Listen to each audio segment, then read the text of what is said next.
Bien, estamos de regreso, gracias por su sintonía y seguimos conversando con el diputado no partidario Leonardo Bonilla. Bueno, Leonardo, en realidad hay una situación que es bien complicada en el escenario político, ¿verdad? Porque la resolución de la Sala de lo Constitucional fue vista un poco así como gallo gallina, ¿verdad? Y de alguna forma también entendida por algunos sectores, inclusive el gobierno de la República, que el presidente se atrevió a decir que no iba a cumplir una resolución que era, según él a todas luces, incongruente, porque lo que pretendía era poner en riesgo la vida de los salvadoreños. Estoy parafraseando, pero más o menos el presidente dijo que 4 magistrados no iban a decidir, ¿verdad? Sí. Entonces, al final del día, dice la resolución que los ciudadanos deben de cumplir la cuarentena obligatoria del gobierno, pero que el gobierno y la policía y la Fuerza Armada no tienen facultades para detener a nadie porque no hay un cuerpo legal que lo respalde. Pero les dice a los diputados que legislen para darle esas herramientas al presidente de la República. De eso es lo menos que hemos visto, Leonardo.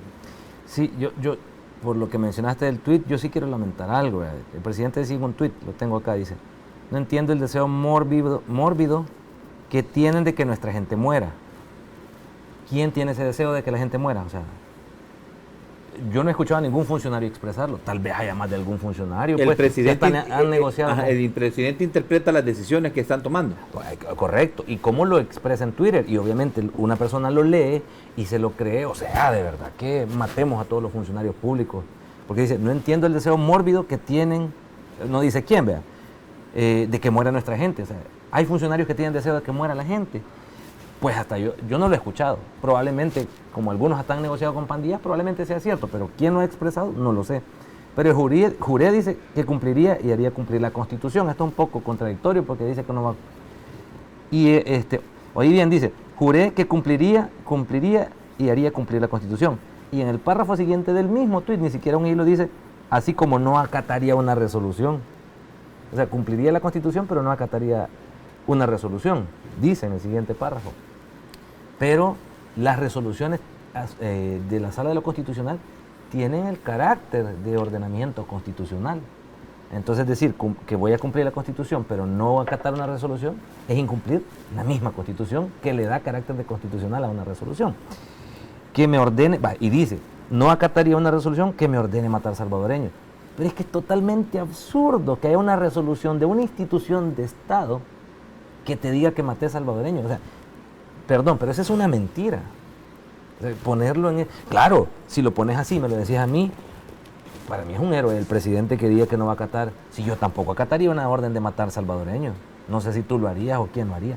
Nadie lo haría. Y tampoco una institución lo va a hacer. Tampoco puedo acatar una resolución que me ordena dejarlos morir. Pero es que ninguna resolución... No hay una resolución que hable de que vamos a dejar morir a los salvadoreños. El problema es cómo la información se maneja. Claro, miles de salvadoreños leen esto y le dan la razón. Yo sería uno que si no supiera cómo son las cosas, pues le doy la razón. Pero es que es incongruente que un organismo de Estado ordene que se deje morir a salvadoreños. La Sala de lo Constitucional lo que ha estado haciendo es velando por el cumplimiento de los derechos constitucionales de los salvadoreños. Y a raíz de amparos interpuestos por diferentes salvadoreños, entre ellos gente que estaba en cuarentena y no había sido sometida a la prueba del COVID, que no tenía buenos tratos, que de forma arbitraria había sido llevada a cuarentena, pues interpuso amparos, no ante la Asamblea Legislativa, ante la Sala de lo Constitucional. La Sala les dio el amparo. Salvadoreños que habían sido víctimas de abuso de fuerza y autoridad por parte de elementos del orden público, también interpusieron amparos y surgieron una gran cantidad de recursos ante la Sala de lo Constitucional durante el periodo de la emergencia y el estado de excepción, y la Sala llevó a resolver y de alguna manera le ordenaba al presidente abstenerse de ciertas acciones. Y producto de la cantidad de recursos que llegaron a la Sala dijo: los diputados deben emitir una legislación que le dé al presidente las herramientas también para controlar, que no están en el decreto de emergencia. Y ante la misma ausencia de un régimen de excepción que ya no le permitía al gobierno limitar la circulación. Tenía razón la Sala, si nosotros teníamos que emitir esas decisiones. algunas propuestas, bueno, no propuestas, órdenes de la Sala de lo Constitucional se iban a contemplar en el decreto anterior, en el nuevo decreto anterior, que al final era una mezcla de reformas al decreto, incorporación de ordenamientos de la Sala y algunos frenos que estaban poniendo los partidos políticos. Entonces, no era viable el decreto que se estaba proponiendo y se decidió prorrogar el siguiente, pero no se aprobaron legislaciones que le permitiera al gobierno restringir un poco la circulación de las personas.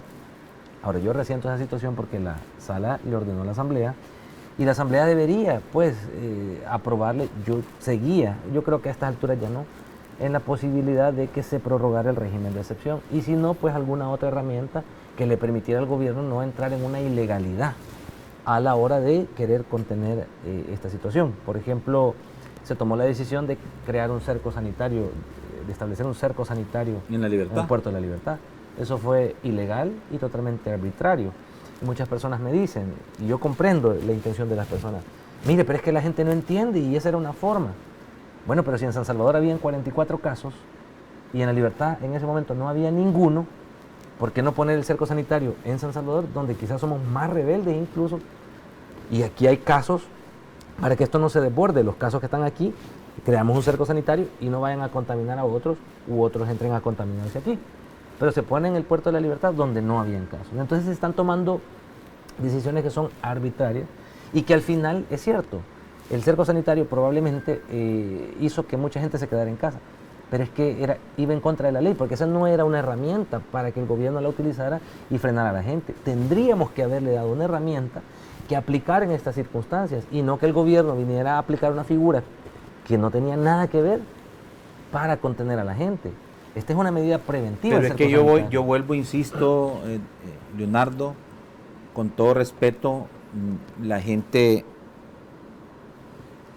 está dudando de la inteligencia de los diputados, porque vemos cómo los diputados se están exponiendo a cada rato frente al embate de todos los errores que cometen los diputados, la utilización que tiene el presidente para exponerlos públicamente. Por ejemplo, el presidente dice que no le dejan alternativa de aplicar este tipo de medidas como lo que se aplicó en la Libertad, porque no tienen otra herramienta. El presidente dijo que iban a aprobar el decreto 19 porque no habían aprobado los diputados. Bueno, prácticamente el presidente les ha venido diciendo que lo están dejando solo, que la Sala, que la Corte y los diputados en la Asamblea Legislativa están dejando solo al gobierno en esta lucha. No, desde el punto de vista de la realidad, ¿sí? de lo tangible, puede ser que no sea así, ¿sí? El problema es el manejo que se le está dando a esto, en el sentido de que si las decisiones que ustedes están tomando frente al pueblo salvadoreño, ustedes consideran que son las genuinas para el beneficio del pueblo salvadoreño, pero más sin embargo, cuando el presidente comunicacionalmente las utiliza, los expone ante la ciudadanía. Entonces, pareciera ser que que el presidente les va marcando la pauta a ustedes y que ustedes van detrás del presidente y tras error. Tienes razón, te lo explico así. Lo que pasa es que el presidente dice los diputados, desde que dice los diputados, ahí son los 84. Ahí no se habla de los que votaron en contra, de los que votaron, los diputados. Bueno, ahí las personas tienen que ver cuál fue la votación de cada diputado, quiénes están en contra, quiénes están a favor y de qué están en contra y de qué están a favor. Porque estar en contra no siempre es malo, porque yo he estado en contra de cosas que no benefician a la población salvadoreña.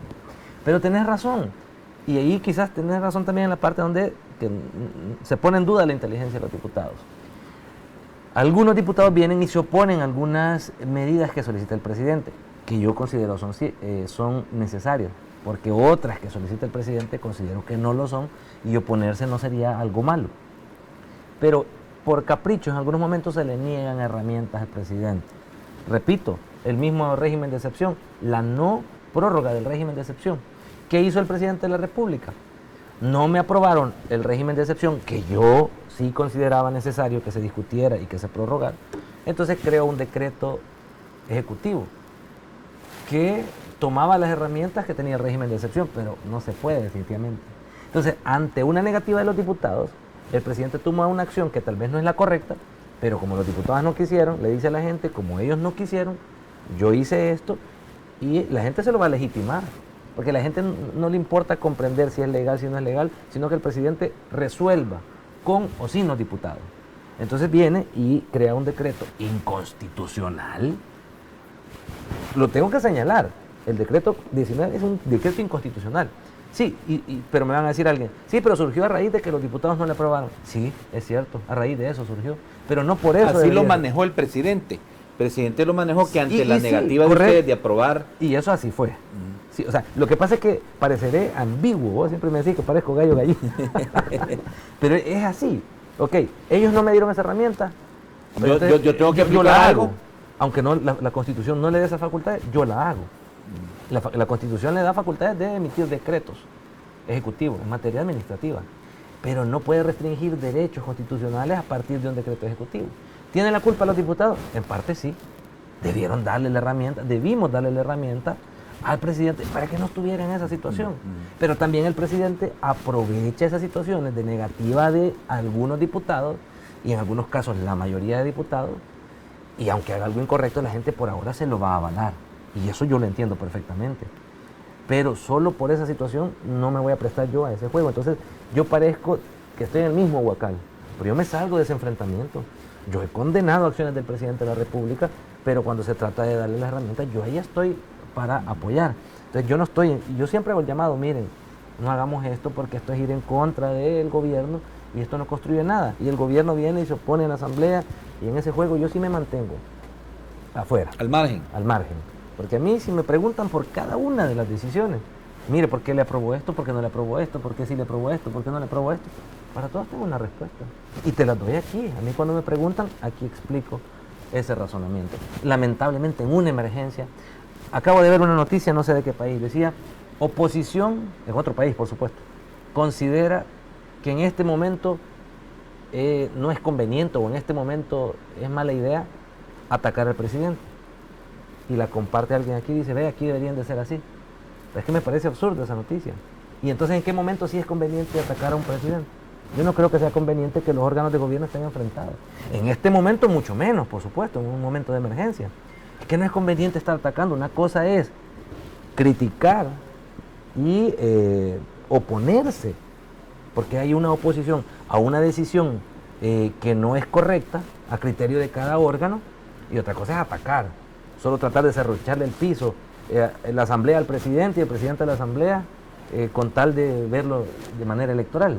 Eso no estoy de acuerdo yo. En ningún momento es válido que la oposición ataque al presidente ni que el presidente ataque a la oposición. Mucho menos en una emergencia.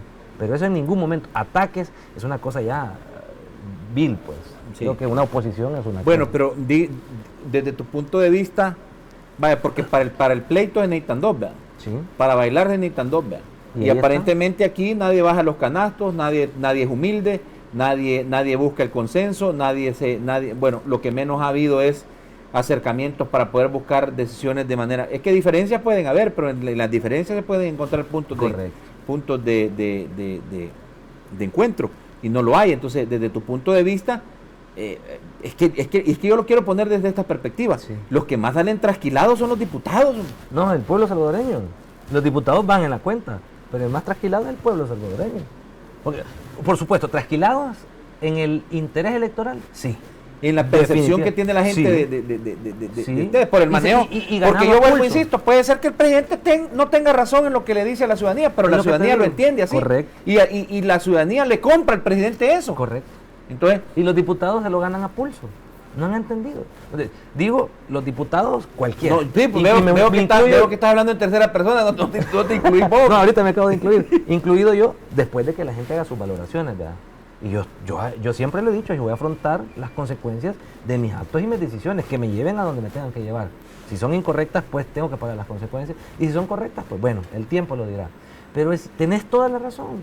La gente por ahora tiene tanta desconfianza en los partidos políticos tradicionales que ahora el presidente tiene, pues por ahora, para bien o para mal, altos índices de popularidad que le permiten tener la credibilidad del pueblo salvadoreño.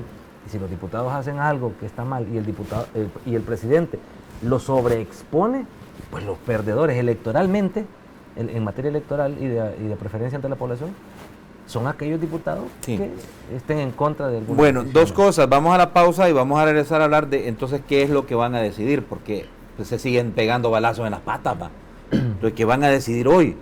O sea, digo, porque no vemos seriedad, no vemos carácter, no vemos definición. Yo creo y esperaría que sea la prórroga, que es lo que el presidente quiere, y yo estoy dispuesto. La prórroga del 593. Yo esperaría sin hacer cambios. Yo quisiera que hubieran cambios. Ya nos vas a explicar qué tipo de cambios. Y cuando regresamos de la pausa también vamos a hablar de el tema de esa propuesta polémica de reformar la ley SAP para darle un porcentaje de ese dinero, que aparentemente eso es pura paja, ¿va? Pura paja barata, según dicen algunos. Eso es imposible de hacer, el pisto no está, el mismo ministro lo puede decir. Todo se puede cuando hay voluntad, pero ya vamos a hablar de ello. Sí, bueno, vamos a la pausa, regresamos.